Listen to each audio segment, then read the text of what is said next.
গত 8ই নভেম্বর 2025-এ পশ্চিম আগরতলা থানার ওসি একটি চিঠির মাধ্যমে জানিয়ে দেন, বিধায়কের অভিযোগে কোনো আমলযোগ্য অপরাধের উপাদান প্রাথমিকভাবে পাওয়া যায়নি, তাই এফআইআর নথিভুক্ত করা যাচ্ছে না।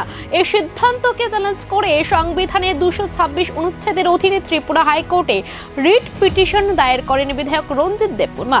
বিধায়কের অভিযোগ ছিল, হেডলেস ত্রিপুরা ন্যাশনাল নামের একটি ইলেকট্রনিক মাধ্যম তার বিরুদ্ধে ভুয়া বাংলাদেশি ভোটার আই কার্ড এবং জাল জন্ম সনদ সংক্রান্ত সংবাদ প্রচার করে রাজনৈতিক ভাবমূর্তি ক্ষুণ্ণ করার অপচেষ্টা চালিয়েছে। তিনি ভারতীয় ন্যায় সংহিতা, তথ্য প্রযুক্তি আইন এবং তফসিলি জাতি ও জনজাতি আইন 1890-এর অধীনে মামলা রুজুর দাবি জানান। পিটিশনার পক্ষ থেকে আদালতে যুক্তি দেয় সুপ্রিম কোর্টের লাইতা কুমারী বনাম উত্তরপ্রদেশ সরকার মামলার রায় অনুযায়ী অভিযোগে আমলযোগ্য অপরাধের উপাদান থাকলে এফআইআর নথিভুক্ত বাধ্যতামূলক।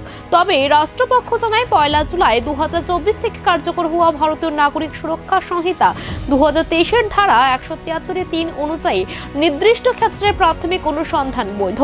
রাষ্ট্রপক্ষ আরও উল্লেখ করে, ইমরান প্রতাপ গাধী বনাম গুজরাট রাজ্য মামলার পর্যবেক্ষণ, যেখানে 3 থেকে 7 বছর শান্তিযোগ্য অপরাধের ক্ষেত্রে প্রাথমিক অনুসন্ধানে বৈধতা স্বীকৃত হয়েছে।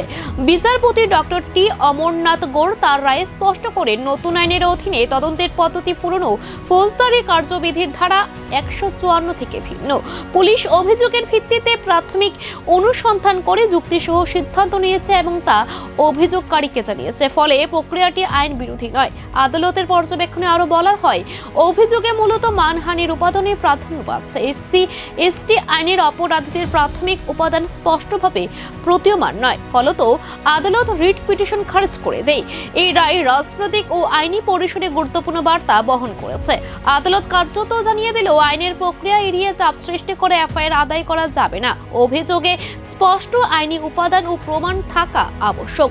গণমাধ্যমের স্বাধীনতা, মানহানির সীমারেখা এবং নতুন ফৌজদারি আইনের বাস্তব প্রয়োগ, এই 3টি গুরুত্বপূর্ণ প্রশ্নে মামলাটি একটি নজির হয়ে রইল। এই বিষয়ে আমরা বিস্তারিত জেনে নেব হেডলেস ত্রিপুরার কর্ণধার প্রণব বাবুর কাছ থেকে। নমস্কার sir, Asian time TV news channel থেকে বলছিলাম।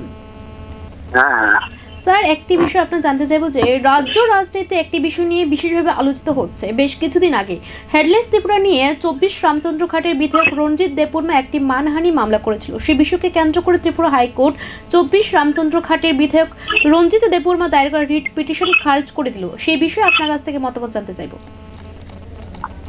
এটা সত্যের জয় হয়েছে এবং আদালতের মধ্যে আমার পূর্ণ আস্থা আছে।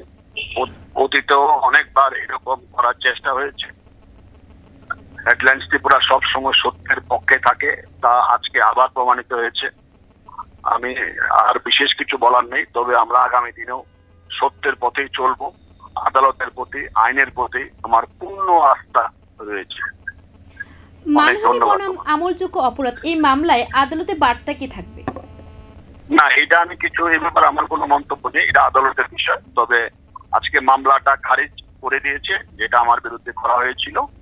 আমি আদালতের প্রতি আমার পূর্ণ আস্থা রয়েছে, সত্যের পক্ষে হেডলাইন্স ত্রিপুরা রয়েছে। অনেক ধন্যবাদ। ধন্যবাদ স্যার।